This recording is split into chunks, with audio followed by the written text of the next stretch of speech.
Welcome to the My Friend the Friar podcast, and thanks for listening. If you like My Friend the Friar and want to support us, please consider subscribing or following us if you haven't already done so. And if you found us on YouTube, then don't forget to click the notification bell when you subscribe so you'll be notified of new episodes when they release. Thanks again, and God bless.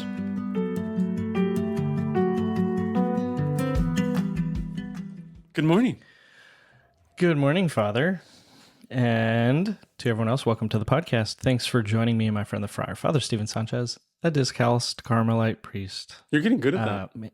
I was just thinking that, because I'm going back and listening to all our old episodes, and I just got through the part where I can't say it for like 3 episodes in a row. I had to go practice. I think I even go discalced, like trying to get it out. But I have my 173rd cup of coffee this morning. So there you go. See? So you can probably say it 3 times rapidly now. Yes. I am ready. Okay.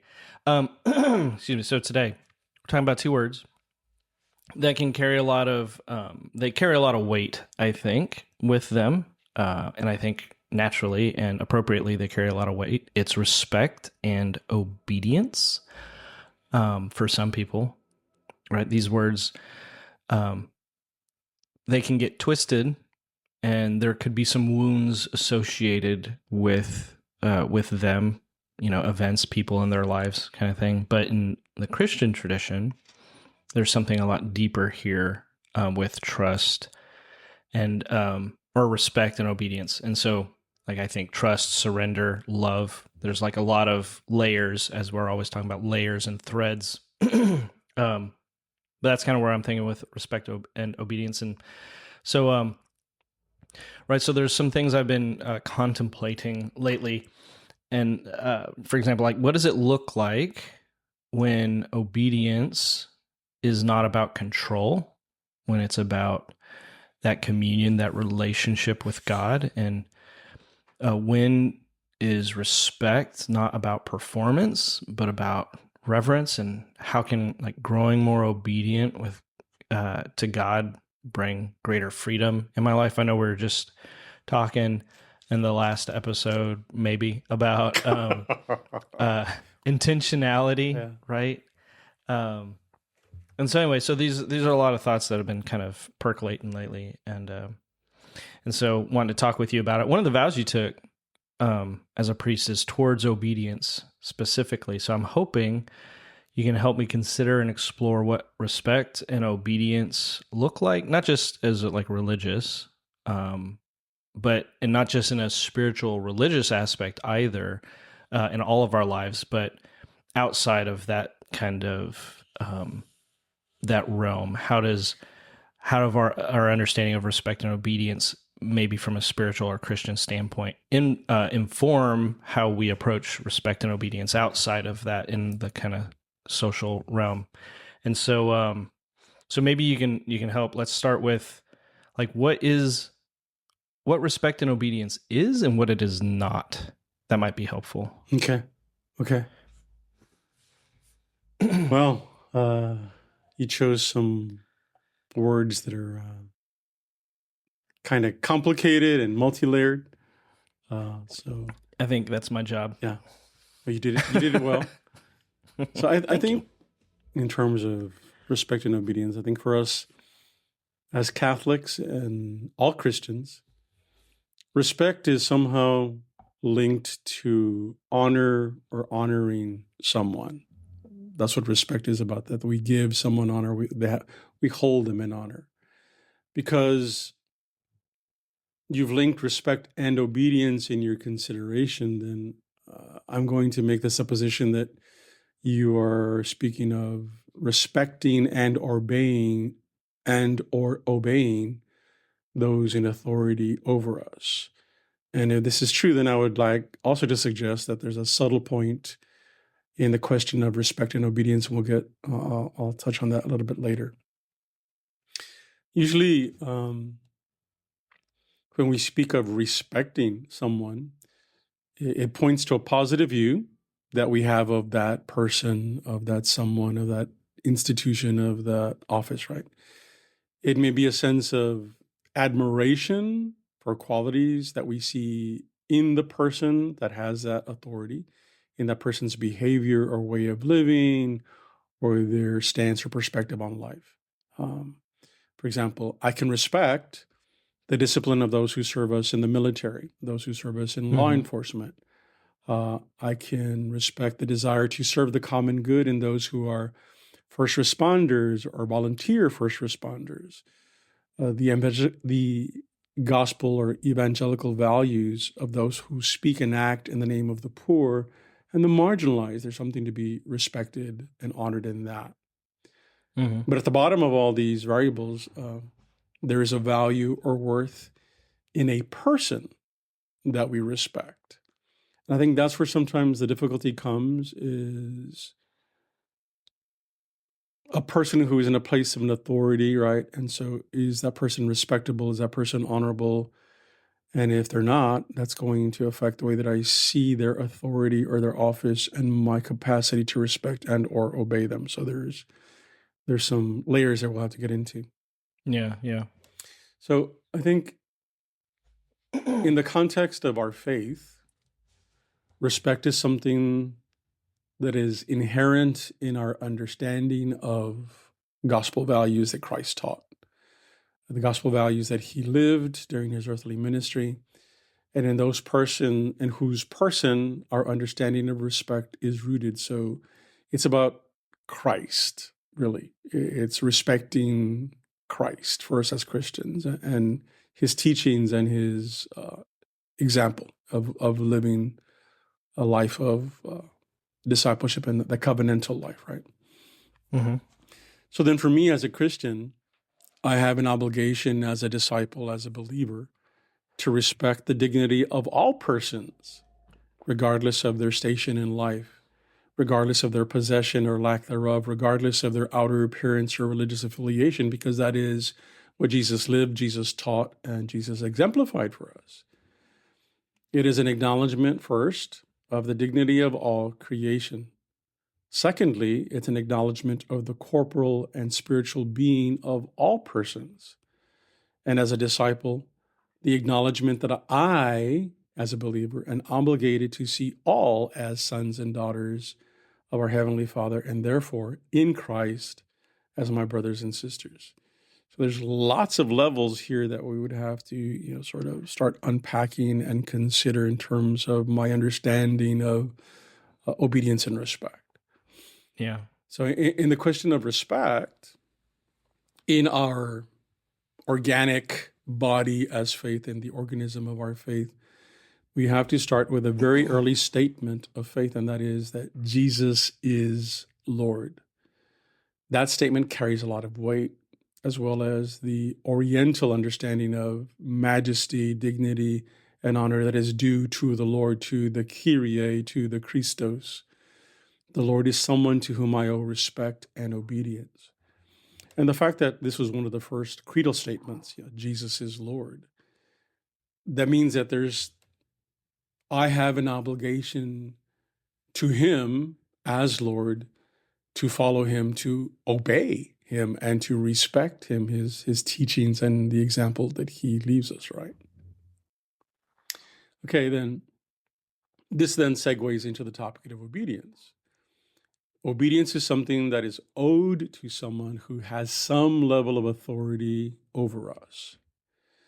In the religious realm, in the hierarchy of the church, we would be talking about popes, bishops, priests that are pastors, religious superiors, spiritual directors. And just as all authority is founded upon and flows from God the Father, obedience finds its perfection and font in the obedience of Jesus Christ. I will have to say that authority in its perfection is found in God the Father, and obedience in its perfection is found in the obedience of Jesus Christ, right? I wish I had a sound effects board or some ability to set an alarm off right now, because there's a nerd alert happening in my brain. Okay. Every time you bring up Eastern understandings, Eastern understanding of concepts. Yeah. My nerd alert goes on because then I become so fascinated because then I wonder, like you're saying, the Eastern understanding of Lord, and then obedience and respect and all that kind of stuff. It makes me go, I don't. What's the Princess Bride quote? Like the word you keep saying, I don't think it means what you think it means. I don't think I know what it means appropriately. Like I don't think I have the full understanding of it in my Western modern culture. Right. And I think that's part that's missing in our Western Christianity is the Oriental understanding of these things. For example, ambassador, majesty, king, even friend of Caesar, which is very Western.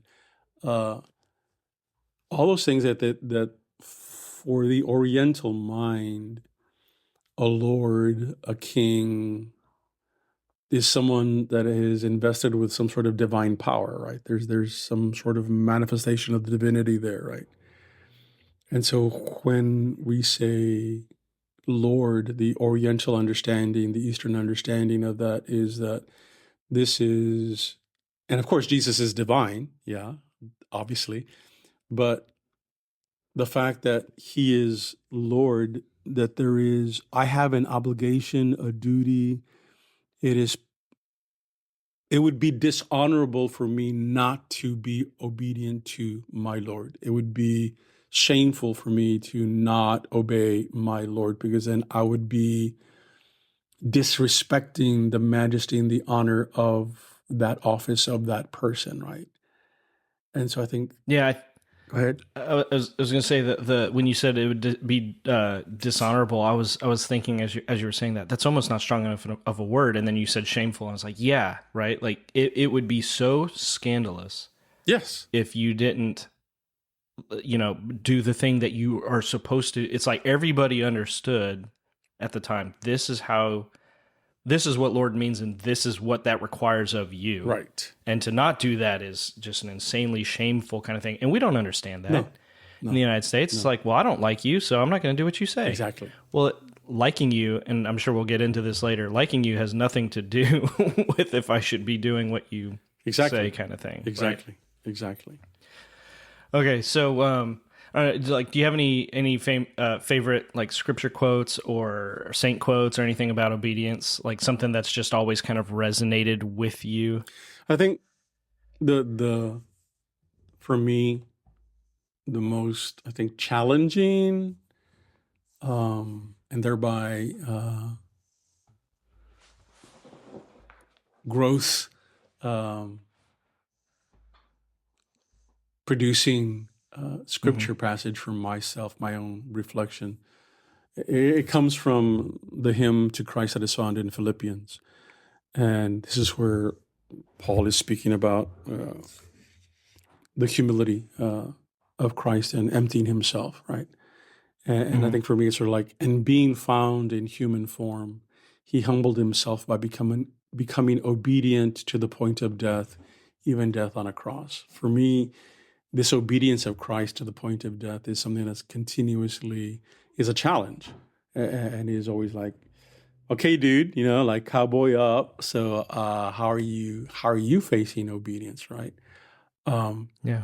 This whole idea of kenosis, that Christ empties himself, which I think is part and parcel of obedience, because it asks of me some level of emptying of myself, emptying of my ego, emptying of my pride, emptying myself of like, I know better, or like, or my reason or whatever, right?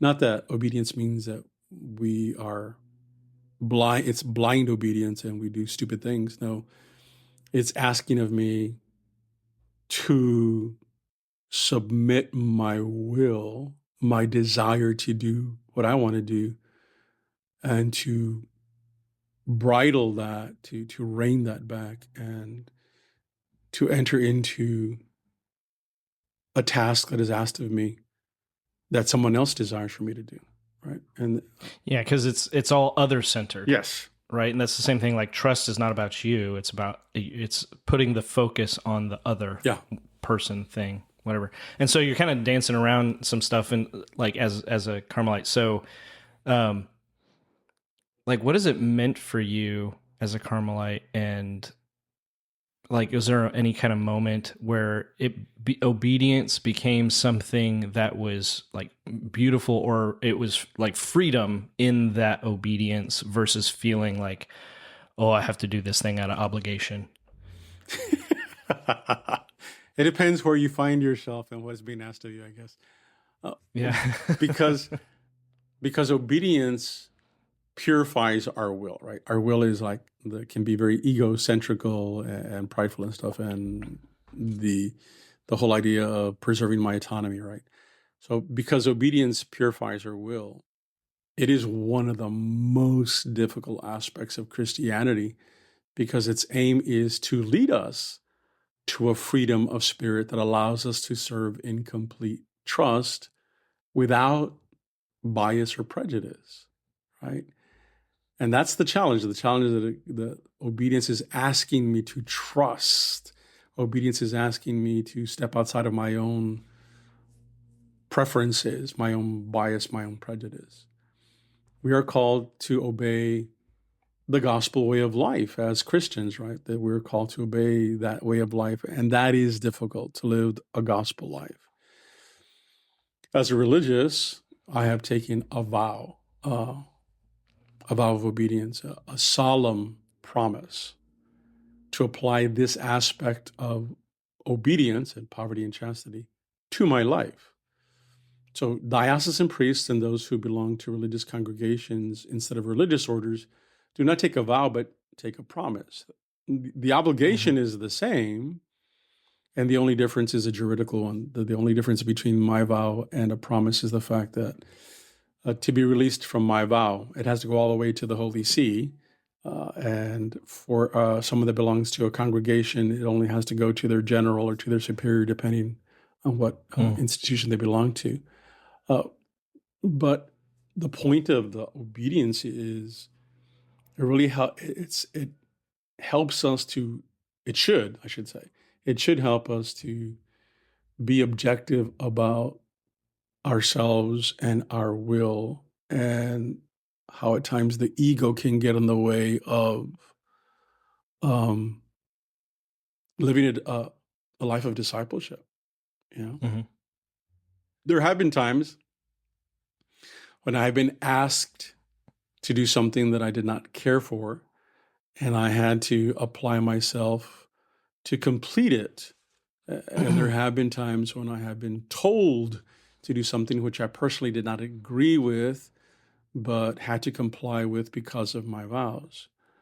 This, is of course, it's purifying and it's difficult, but if we carry it out well, it can also lead to a greater freedom from the self's desire to do what I want to do, my preference, my druthers.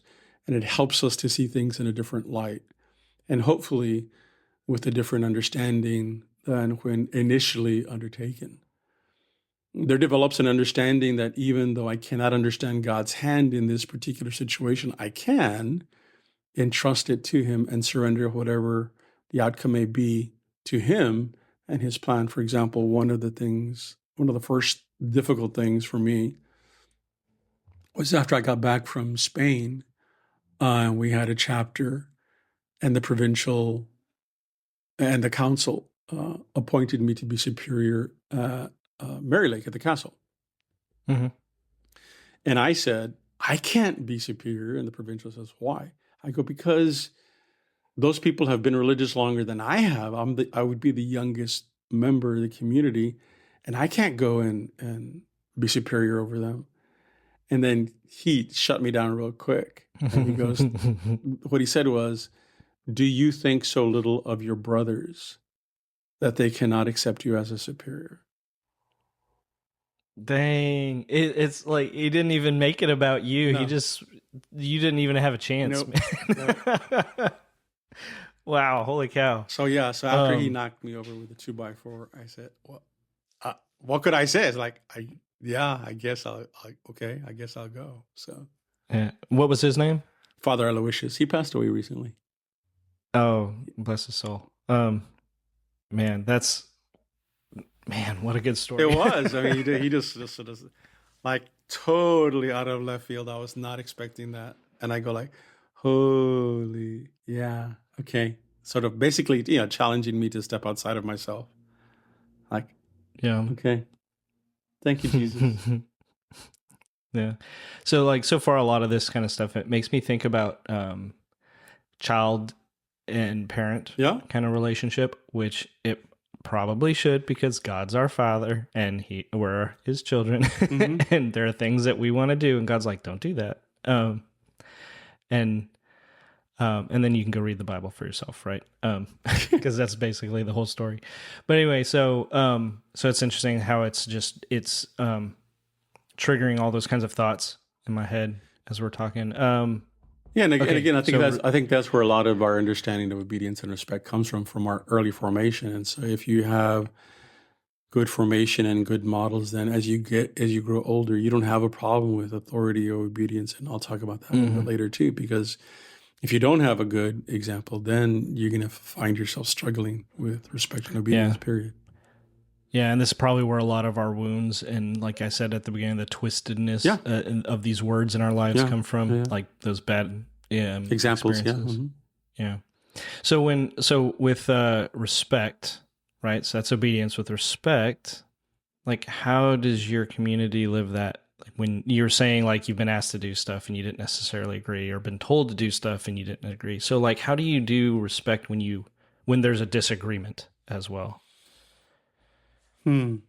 When it comes to respect, and for us as religious, because of our religious communal life, there is what I would call an institutional respect of authority. It's sort of part of the culture, right? The religious culture to respect those in authority. Uh, in many ways, it is like military service. There is obedience Mm-hmm. and respect, even if there is disagreement, right? And at times we can be disappointed or angry with someone's behavior or lack thereof in the Mm-hmm. community. And how it resolves itself depends on the maturity of the individuals involved. Yeah. There's no uniform way of doing it. It depends on, again, like we just talked about, the early formation, their formative life that they lived, and their understanding of obedience and respect, and how that works out in amongst the individuals in the community. Usually, it is worked out among the members themselves. Usually, there's some level of maturity that they will talk about themselves. They'll talk it out themselves. They'll work it through themselves. When it comes to respecting those in authority over us, I have never witnessed any type of disrespectful interaction as far as I've Yeah. noticed or witnessed myself. There can be disagreements and even strong disagreements, but I have never witnessed or heard of any type of disrespect of anyone in authority. So again, there is that institutional sort of like, this is what's expected. This is what you signed up for. This is how we Mm-hmm. live. And so this is part of what's asked of us as religious, right? And so I think I've never really run into it. I mean, I've heard of stories of in the old days, right?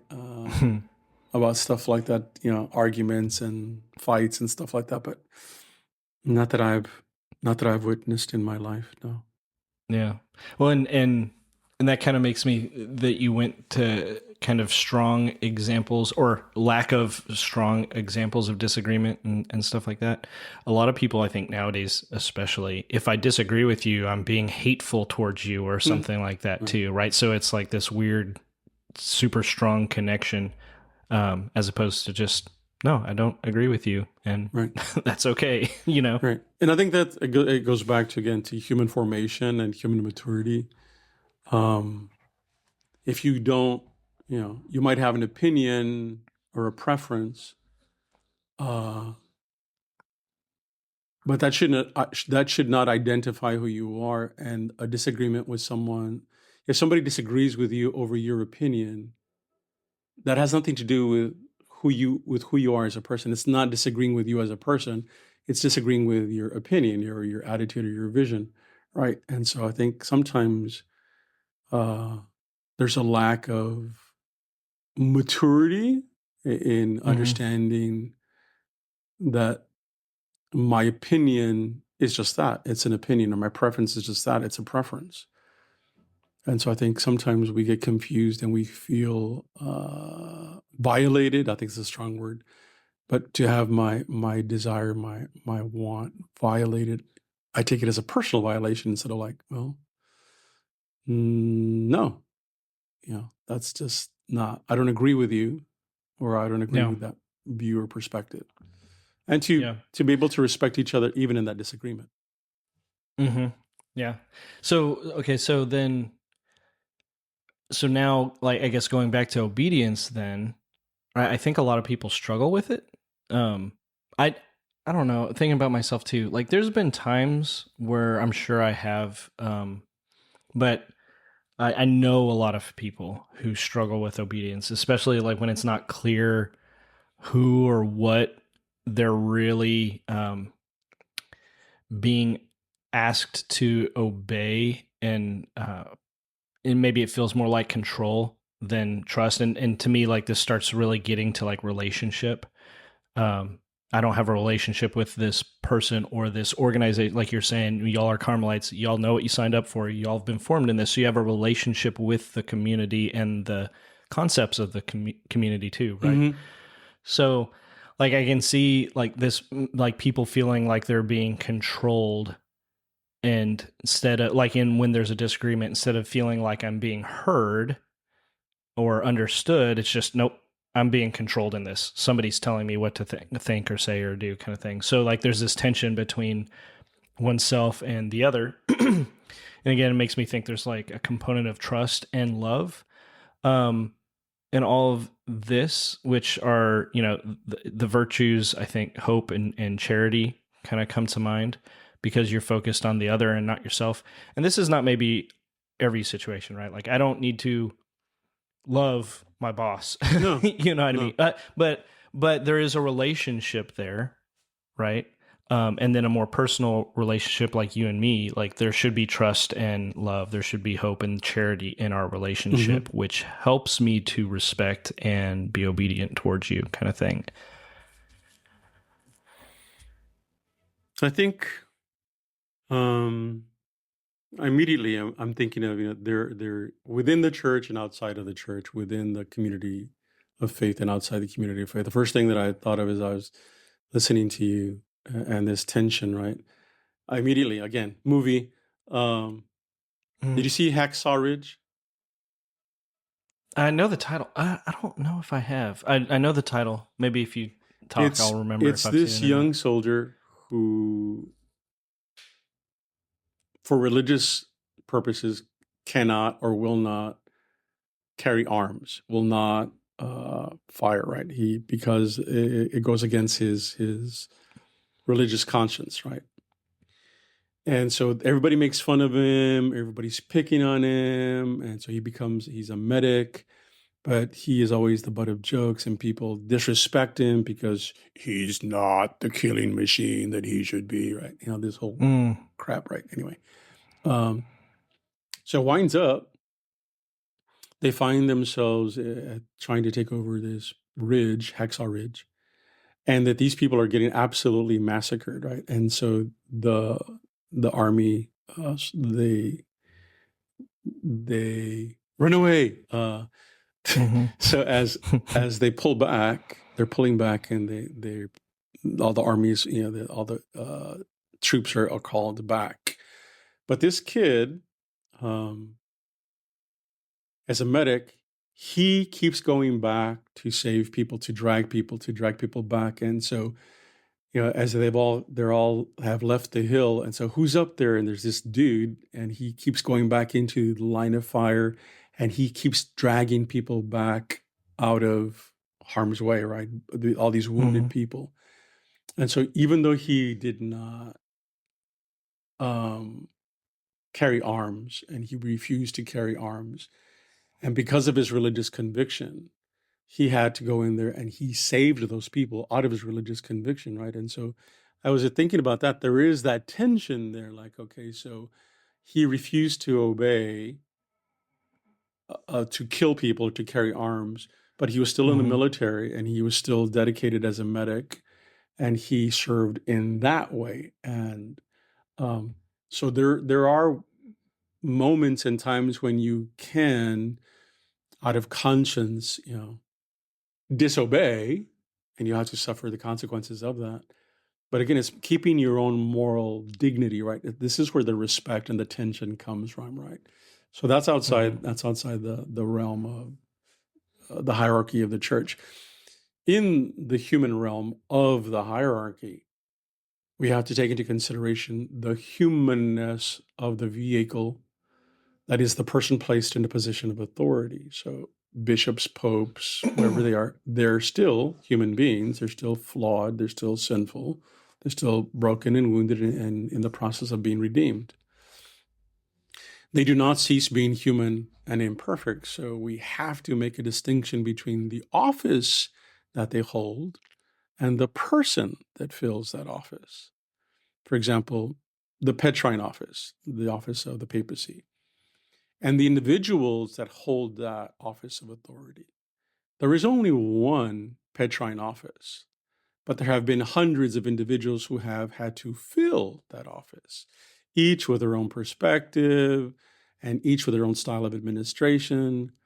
And because of people's difficulty in separating the person or personality of the one holding the office from the office itself, it leads to people into falling into disobedience, or being selective in their obedience, or being rebellious, or just being outright, just refusing to obey, which then renders, that selective obedience or that resentful obedience, it makes it less than meritorious. It's not really obedience anymore, because basically it's stating, I'll only obey if I like or I agree with what you are asking of me, or I will obey because I like you, or I won't obey because I don't like you, right? And so then those elements come into our interaction or relationship with obedience and respect.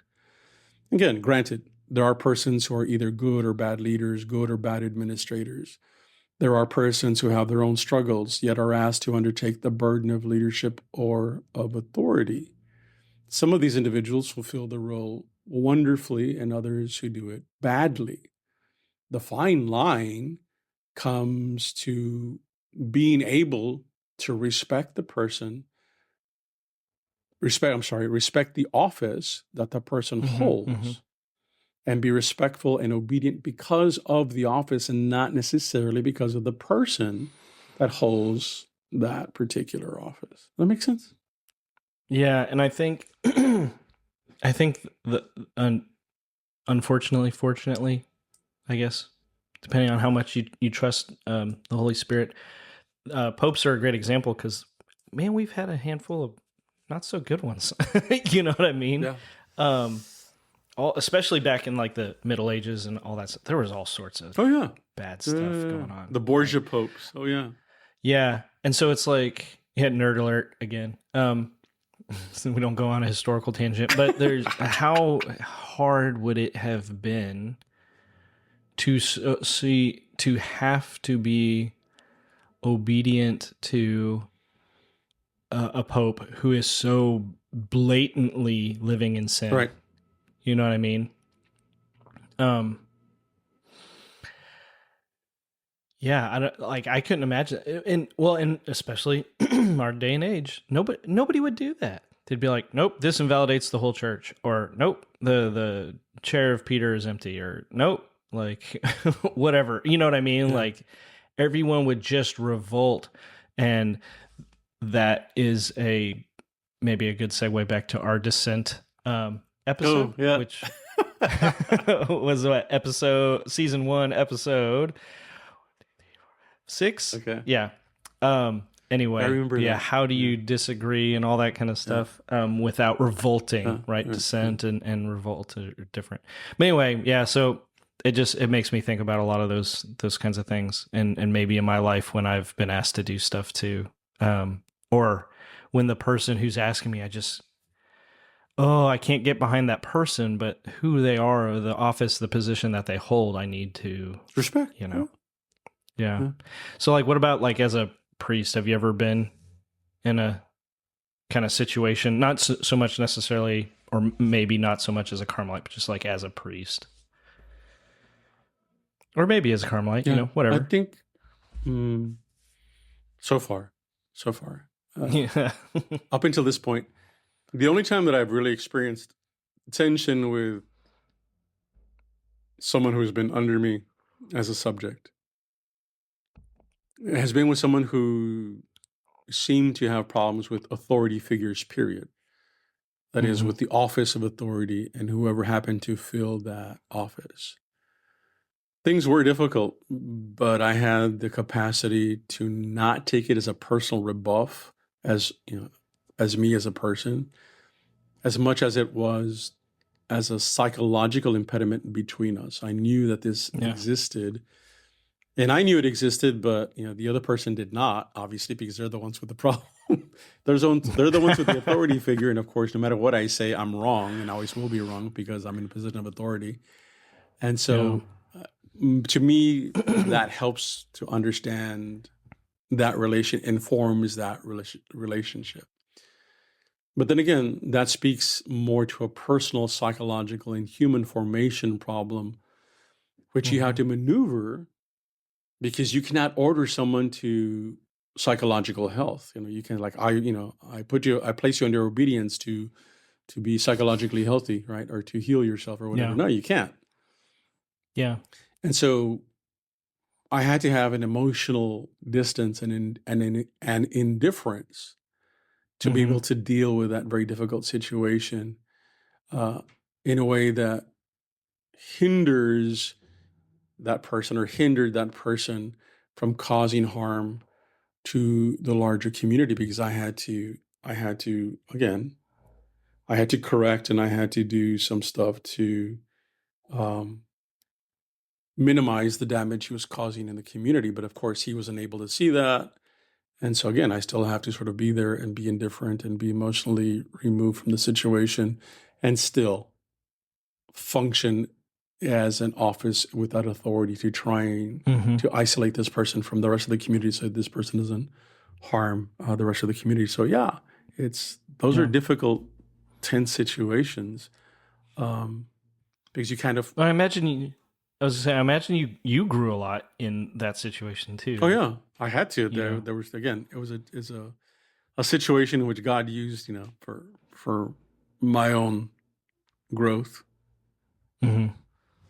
And so again, what happens is you have to have a more nuanced understanding of what it means to be in authority. And when you've been in authority and then you're a subject again, then you understand all the nuances of holding that office, and it makes you much more understanding and about the office and the complexity of the office. Yeah. Do you think, do you need to be a good leader to be a good follower, or vice versa? You know what I mean? It helps. I mean, there are people who are great at commanding and terrible at following orders, and there are people that are great at following orders and terrible at commanding or having authority. So it depends on your, again, your abilities, right? Yeah, your personal disposition, kind of. Yeah. Can you be obedient? Like, well, in this example, can you really be obedient to something or someone if you don't respect them? Like, if respect and obedience, if my kind of theory here is that they are linked to some degree. They are. Like, can you... There's a subtle distinction, and again, goes back to, it depends a lot on the maturity or lack of maturity of the individual or individuals involved, either as a subject or as a person in a place of authority. I can respect the office of someone in authority and maybe not respect the person's way of behaving or interacting with others. Again, it goes to the capacity to separate the behavior from the person, and the behavior and the person from the office that they hold. St. John of the Cross tells us that we should not have in mind the person's qualities, good or ill, when it comes to obedience, but we should have in mind the office which they hold and the office through which Christ manifests his will in my life. Humanly speaking, it is easier to obey someone you respect or love and a lot harder to obey someone who, in your eyes, is lacking in something worth respecting. So then,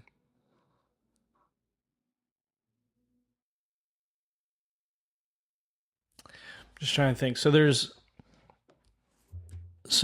respect and obedience, like I was saying at the, excuse me, I was saying at the beginning, there's like all these different layers to things, right? So, there could be an aspect of mutual respect here. Like I have to, like, can you lead if you don't respect the people you're leading, or the people that you are? If you have authority over people, can you really do that if you don't respect them? Right? Like I might respect God as my authority, and I want to be like Him, but I don't respect the peasants. I'm thinking like the kings of old kind of thing. Like I don't respect the peasants, then can I really be in a place of authority? Or if I don't trust the person that I'm obeying, then, and I know you're like, we're talking about all the personal nature, like everyone's a unique snowflake, right? So everyone has to take into account themselves in this kind of intellectual exercise we're doing, right? So it's like, if I don't respect them, then am I obeying just out of fear of punishment and not love, or not really out of respect of the office or whatever? And maybe love is, sometimes it's the right word, maybe sometimes it's wrong, but I don't know, it just makes me think how like it kind of goes back in some situations, especially really personal relationships, or really intimate relationships in our life, how love and trust are a big kind of part of, I agree. Yeah. of all of it. So then thinking like,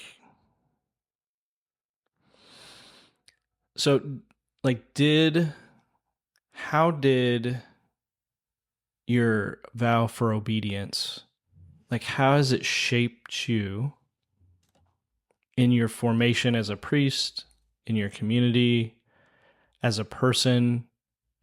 When you've had to obey things that you've been asked to do that you didn't necessarily agree with, or like, and like, how did you stay grounded in all of that?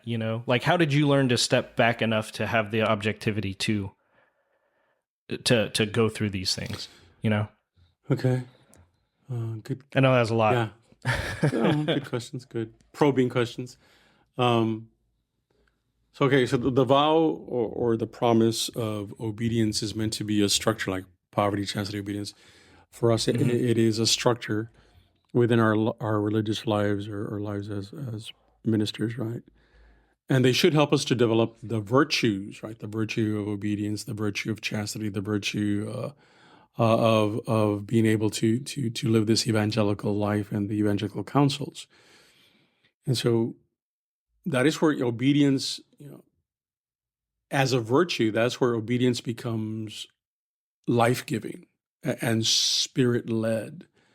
But before I could come to that place of having the virtue of obedience, I have to be able to discipline myself in the vow of obedience. I have to discipline myself in obeying, to attack that very fundamental desire to do what I want to do, when I want to, and how I want to.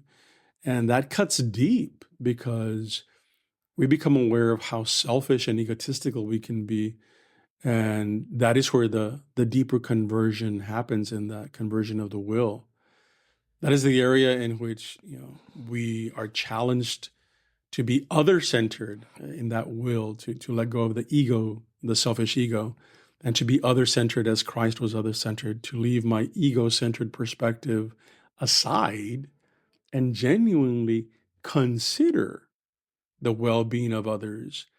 And in the question of obedience, to trust in a will, the divine will, God's will, the will of the church, that will is greater than mine, and the understanding is greater than my understanding. Yeah, it makes me think real quick of just kind of some of the things that we were saying in our intentionality episode. The intention of showing up to the things like you're talking about, like the discipline, right?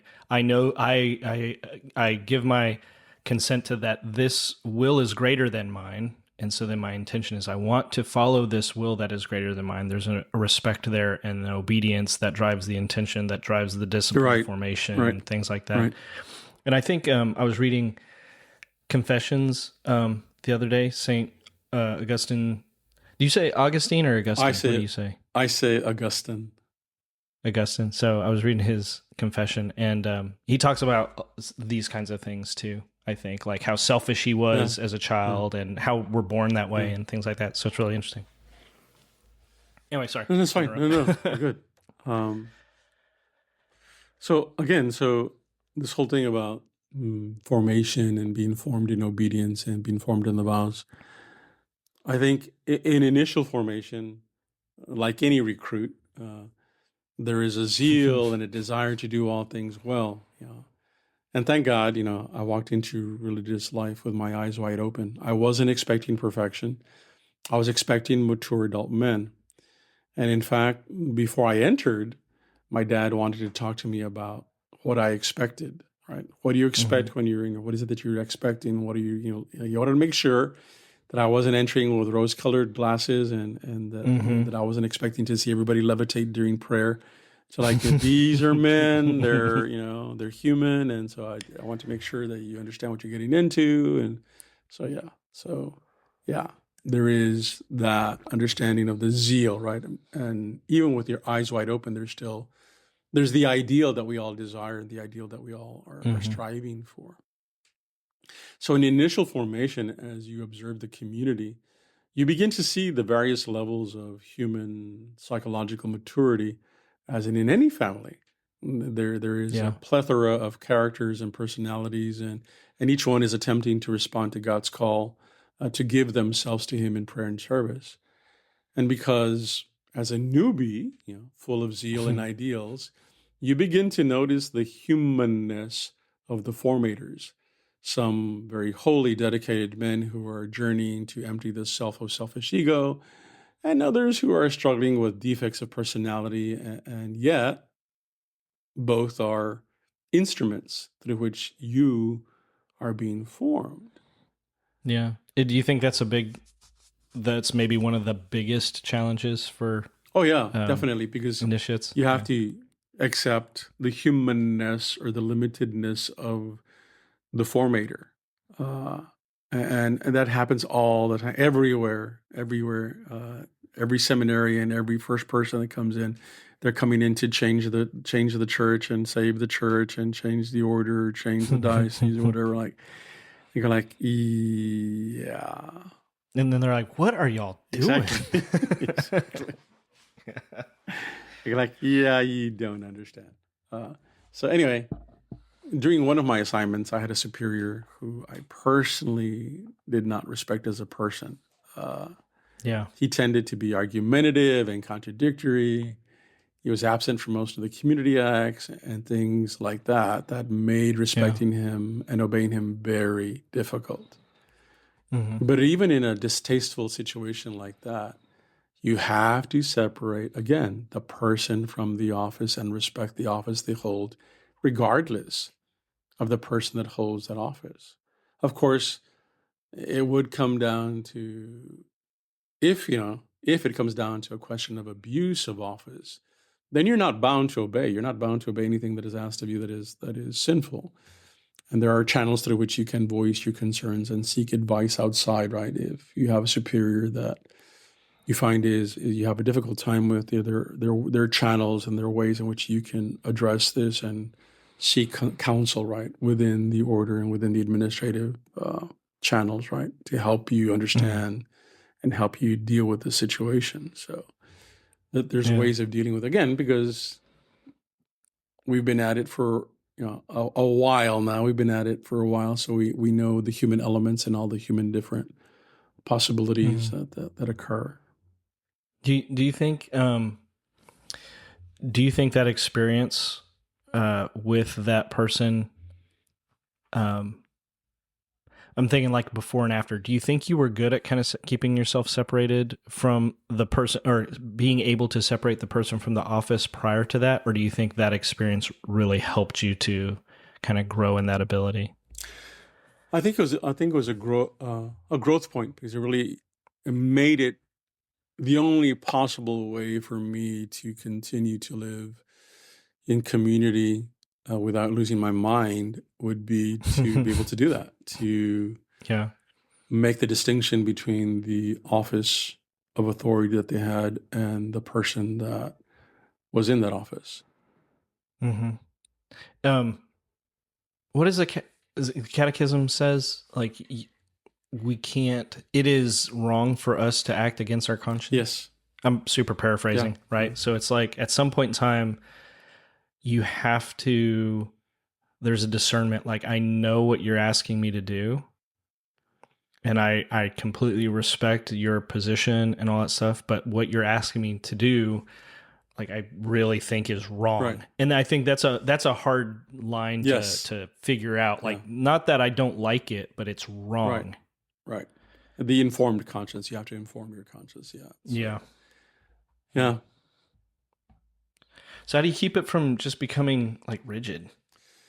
Like, like you see in the military or whatever, it's like, go kill the guys. Okay, you told me to do it. I'm not even going to think. I'm going to go do it. Like, or like legalistic even. It's like, what does the law say? But, Jesus is always like, what is the nature of the law? What, right.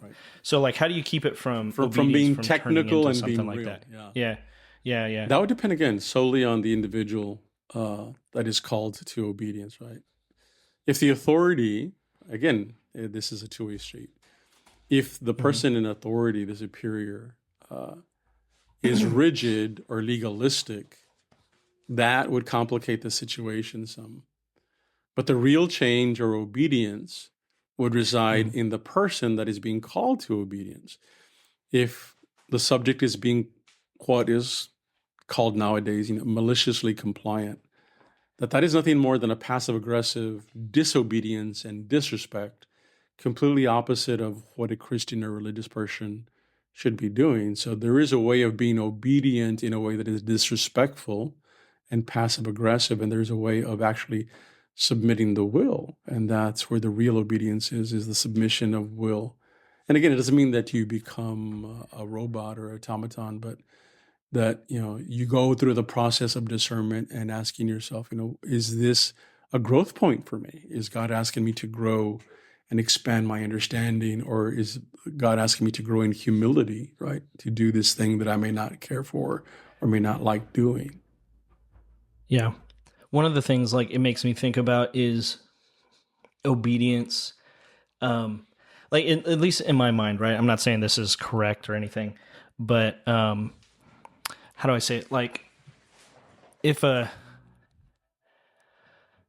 like for some reason, like the imagery of like a dog comes to mind, like an obedient dog. The master says it, you do it, right? There's no thinking. It doesn't matter what your will is. Doesn't matter what your desire is. You have been domesticated to the point where you just follow orders. And then in that, again, in my imagery, in my mind, it's like there's a, there's like the dog wears a collar, right? There's just all these kinds of things of like subjugation almost, right? And so it's like we want to be obedient, right? You're saying it's a virtue. Yeah. So it's like, I don't want to lose my dignity in this. It should be something that brings about a freedom, right? A virtue. So it's like, how do I do this without losing my dignity? How do I show respect and, be obedient when I'm hurting or when I disagree? How do I be obedient when like I feel like I should say something to this person that is like maybe a hard truth that they need to hear, if whether I'm in a position of authority or the position of following, right? What I mean? Mm-hmm. I think dignity is something that we each have, and our dignity is not dependent on being disobedient or disrespectful, or obedient and respectful. Dignity is an understanding of the self, an understanding of who I am, again, as God's child, and to truly understand and believe that, and that is the center of your existence, right? That's how you see yourself and understand yourself.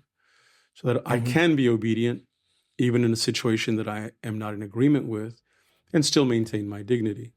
Again, it is a matter of personal maturity and understanding the greater scheme of things. And I think that's, again, it goes back to personal understanding, personal growth, maturity. That's where a lot of this really is key, right?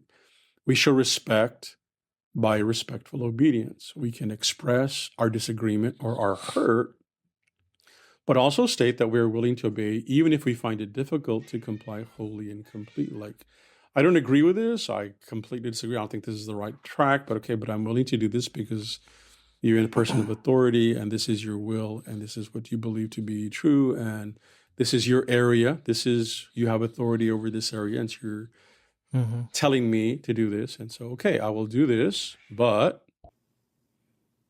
I wanted to let you know that I don't agree with this, right? When it comes to speaking a hard truth, we would have to speak about prudence and temperance if we're going to speak a hard truth, right? Is the person open to the truth? Are they capable of receiving the truth you want to share? You can speak your truth, but without the desire to be right or to win an argument. Once you speak the truth, you have fulfilled your moral and ethical duty. Now the onus is on them and how they receive this truth and how they treat it and what they do with it. You have fulfilled your obligation. I don't agree with this. This is my opinion. You do with it what you will. I have said this because I believe, God has put this on my heart.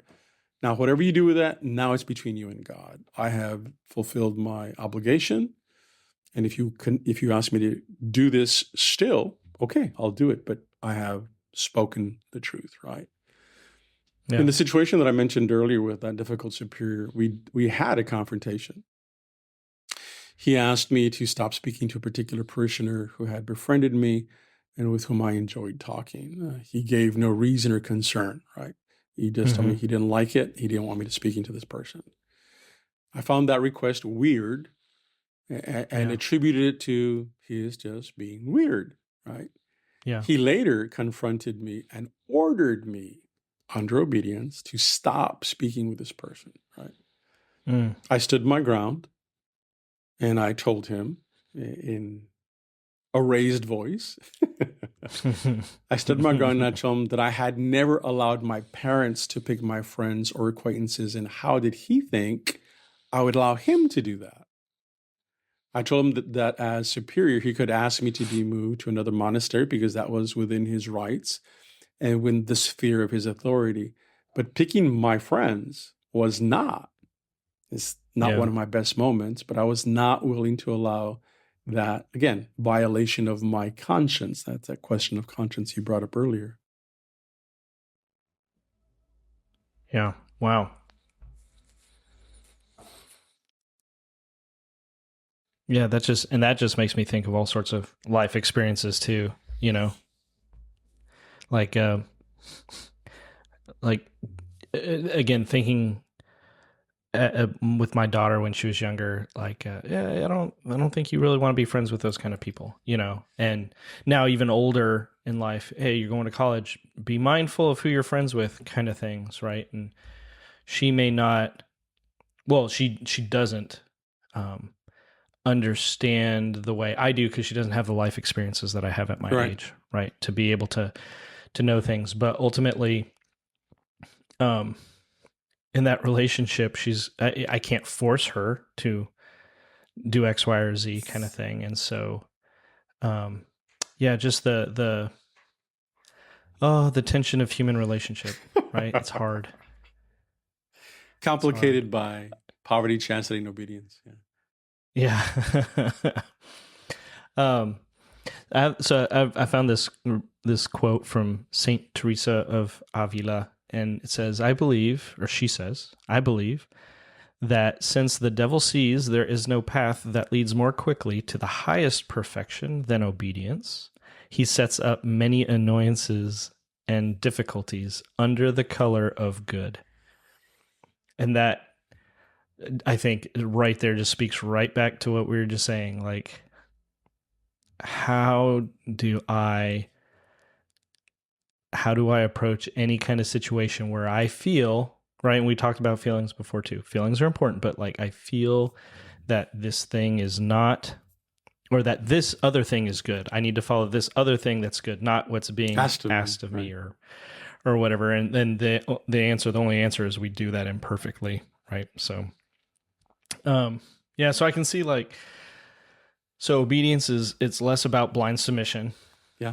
It's more of aligning my will with something other than me, something greater than me. And, St. Teresa, in this example, she's speaking first and foremost about obedience to God's will, not to a person or institution as the starting point. The starting point is God's will. What is God's will in these things? And so the question becomes, how do we know when it's God's will? Now, like, how do I know if this is God's will that I'm obeying or trying to be obedient to? Like, when are our acts of obedience holy, and when are they sanctifying, and when are they toxic or fear-based? And I'd think like community and prayer probably are really important here. So you don't turn into your own echo chamber, because when you're the only one talking to yourself, you're right all the time.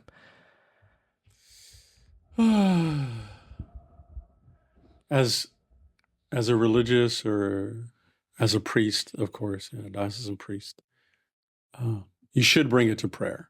All Christians, I guess, all Christians should bring these questions to prayer and pray about it, right?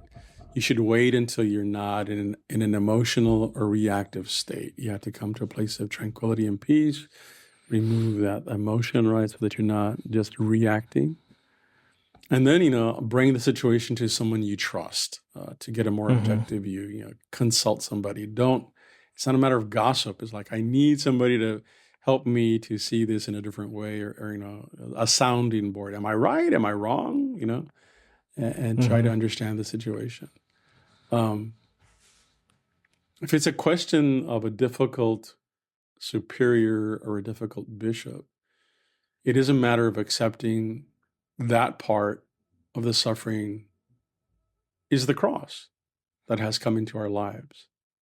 But there has to be a way of approaching the situation, the cross, in a way that may be challenging, but is also life-giving and positive. There has to bring us growth, right? The same may be said for a superior bishop who has to deal with a subject that is resistant to obedience. Again, it's very important to separate the person from the office or rank that they hold. It's not personal. It's a challenge to a person's worldview, and you have to consider that in your interaction with that person. During my novitiate, my first year as religious, I would read the precautions of St. John of the Cross every night before going to bed because I trusted his insight, and I was trying to understand how to adapt to this new religious culture. So in his precautions, he gives advice against our three enemies, the world, the flesh, and the devil. And just like Teresa, he puts obedience under the precaution against the devil. So the second precaution against the devil, St. John of the Cross says, let the second precaution be that you always look upon the superior as though upon God, no matter who he happens to be, for he takes God's place. And note that the devil, humility's enemy, is a great and crafty meddler in this area. Watch, therefore, with singular care that you study neither his character, his mode of behavior, his ability, or any of his other methods of procedure, for you will harm yourself as to change your obedience from divine to human, being motivated only by the visible traits of the superior and not by the invisible God whom you serve through him. Your obedience is vain and all the more fruitless in the measure that you allow the superior's unpleasant character to annoy you or his good and pleasing manners to make you happy. if you do not strive with respect to your personal feelings to be unconcerned about whether this one or another be superior, you will by no means be a spiritual person, nor will you keep your vows well. Mm.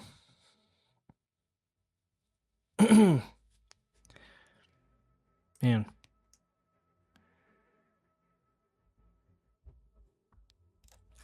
Sorry, that's something to sit with. I see why you would read it every night. I love that about a lot of the older Christian, right? Because when was St. John of the Cross? In the 1600s. Yeah. So yeah, you get like guys around his age and Thomas Aquinas and stuff. But then even going all the way back, like the old stuff, like I was saying earlier with Augustine, like a lot of times they'll just straight call you out on stuff. They don't really beat around the bush. They're just like, nope, you do this and you're doing good. You don't do this, you're not doing so good. Right. Okay, so can you help us then to understand, because you've been talking a lot about it in a religious context, right? In the context of our faith. So can you help us understand like faith and obedience, respect and obedience in that kind of context of our faith? So it's not just external things we show to people, right? Like a priest or a bishop or to my boss at work or whatever, and not just to structures of authority, but like also the interior attitudes of trust and humility, right? Can you help us kind of, or help me like put all that kind of stuff together? Yeah. There's again many threads. Yeah, I know. Okay. Write it down. We'll talk about it later. No. Or forget to. So it goes to the very heart of the spirit of obedience and what obedience does in the human person. Obedience asks of us to trust a greater design than what we are capable of understanding. And sometimes, we have examples of that in the early church and throughout the history of the church up until present day. In the early church, the Judaizers during the time of St. Paul were genuinely concerned with the purity of the faith and genuinely believed that if you wanted to be saved by Christ, you had to first embrace Judaism. They were unwilling to acknowledge the authority of the apostles on this question because the apostles gave Paul permission to continue to teach that they didn't have to become Jews, that they didn't have to embrace Judaism. And so the Judaizers, they believed themselves to know better or to have a greater knowledge of what God's plan was on this question. They were unable to see God's hand in the preaching to and acceptance of the Gentiles. They were unable to see that God was at work in the Council of Jerusalem, just as there have been many Catholics who have not been able to accept the authority of the various councils of the church when it broaches a subject that they are unwilling to accept. That is what led to the many heresies and schismatics in the early and in the present day church. It can be attributed to several root causes. It can be a lack of catechesis. It can be an emotional or a sentimental attachment to a particular thing or way of doing things. It can be attributed to a fear of losing control. It can be even an idolatrous attachment to a particular way of thinking or behaving. At times, it can even be attributed to some magical thinking, that it is about performing a ritual just so, which reduces the rite into a recipe, which is not what it is meant to be, and a total lack of understanding of what is actually occurring in the sacrament or the sacramental. Yeah, it's the whole that last part, like where we struggle with the performatism. I don't know, the performative Performance like spirituality. feeling. Yeah, performance spirituality. Yeah, like I have to do this way, or else I'm not doing it right. Right. Yeah. Right. So I remember Yeah. as a kid going to church, going to St. Agnes there in San Antonio. That's where I was baptized and raised there, St. Agnes. And we're going to church, running to church, and so we're, we don't want to be late, so we're running, and so my mom, we get to the church doors, and oh my God, I forgot my veil. I can't go in without my veil. And so then she reaches in, she looks through her purse and pulls out a Kleenex and puts a Kleenex on her head and ties it, unfolds it and puts it on her head with a bobby pin. And I'm there like, what? It was just very strange to me. I just understand this, right? But that was the understanding. This is the way it was done, right? And so again, it was sort of like almost, idolatrous in that, like, this is the way it has to be. Like, okay, like, does God doesn't understand that? Okay, you're not coming in here intentionally without your veil, or does the veil really make you that much more, that much less, whatever? So anyway, and there are people that are attached to their veils, and God bless them. And if you want to use your veil, use your veil. It's just that if that helps you pray or it makes you a better person, go ahead.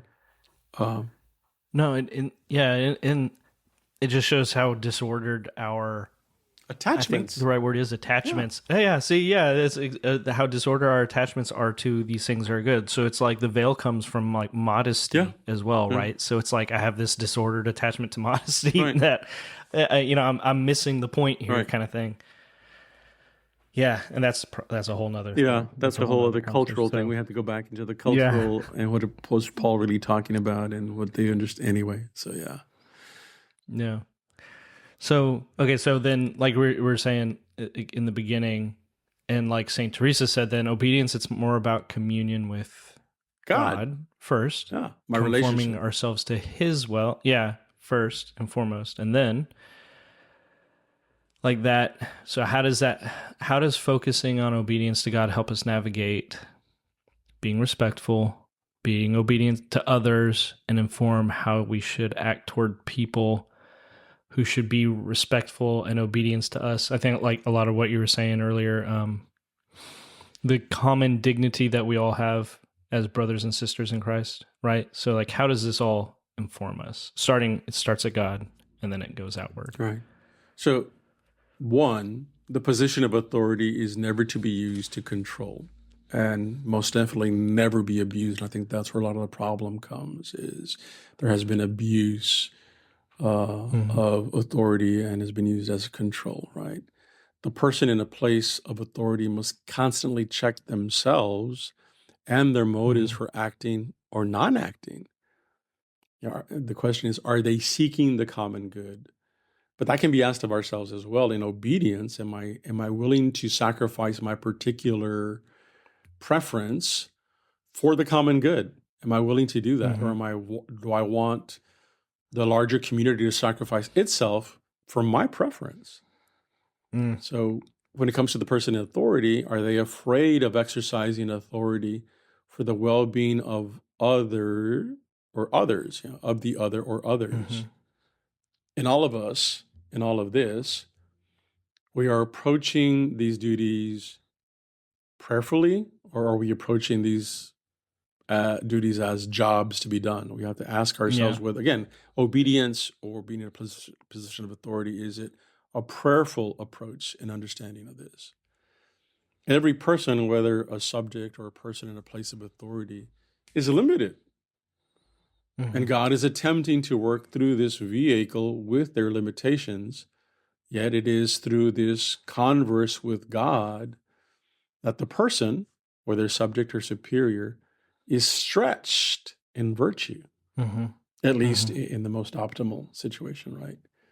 If the person does not approach this with humility, then what happens is you get caught up in limitations and preferences, and then your obedience and or authority is no longer within the realm of the divine, but becomes secular and shallow, and then becomes a game of who wins and who loses. And that's not what this is about. Yeah, and that just hits back home to I already forgot his name, but the guy who's like, you think so little of your brothers. Oh, my provincial, yeah, Aloysius. Yeah, like that's exactly what it goes back to. Yeah. Like, you're getting caught up in yourself, right? Versus approaching this prayerfully and stuff. Yeah, man, that's good. That's good. All right, so I feel like we can probably go on. We go on forever. This is a good place to stop. So, do you think we could? How do we say? Do you think we could leave our listeners with something? Maybe some questions for reflection or contemplation or prayer? When it comes to obedience, I think, of course, bring it to prayer. And of course, if it's obedience and if you find yourself reacting emotionally, that's a flag to consider, right? And you ask yourself, am I willing to allow God or the Spirit or whoever is stirring up my heart, wherever that's coming from, am I willing to let go of control? Is there an issue of control here? Is there an issue of security or insecurity here? And can I actually trust God? Can I have confidence in God in submitting myself to this obedience? Also, I would ask, why am I resistant to obedience? Do I feel it's impinging on some freedom I believe that I have or some right that I believe that I have? And is that really true? And probably the same thing when it comes to like the respect of a position or an office to why do I feel that resistance? Yeah. And these are things to pray about and think about. And again, I think sometimes a lot of it is emotional. And we have to be able, do we have the objectivity to go into ourselves and really see like, oh yeah, I'm being emotional here. I'm reacting emotionally instead of logically, or this is something that I'm afraid of letting go for whatever reason. And those are the areas that we have to examine ourselves in, right? And if you're in a position of authority, you have to always be careful to ask yourself, am I doing this for the greater good, for God? Or is this because this is what I want, right? This is my preference, and I'm trying to impose my preference or my want on people instead of really actually moving that aside and sacrificing my want, right? And not allowing my office to tempt me into using my office to impose my want on someone or my preference on someone. Yeah. And I can think of like another reflection might be like when has saying yes, when that consent to respect and obedience to either God or another person in my life, when has it kind of deepened my freedom? Yes. Right. And not diminished it. Yeah. Yeah. I think part of it is, again, part of it is, have you, again, and growth is always painful. So, and it's also grace, and grace is not always beautiful. Sometimes grace is painful because it stretches us. But are you capable of going back and asking yourself, like, now that I've been through it, now that I went through it, now that I'm past the difficult part, I actually see that it was something positive, something that helped me grow, something that helped me be more objective, helped me to grow into a greater maturity or become less egotistical or less self-centered, to be more considerate. I mean, these are things that we should ask ourselves. Yeah. Okay. Well, let's wrap this up here. Before we go real fast though, because I'm bad at this and trying to grow in this, I want to just remind all our listeners, especially if they are appreciating everything, that the Carmelites, y'all have set up, or at least in your province, you guys have set up a way for people to make donations online.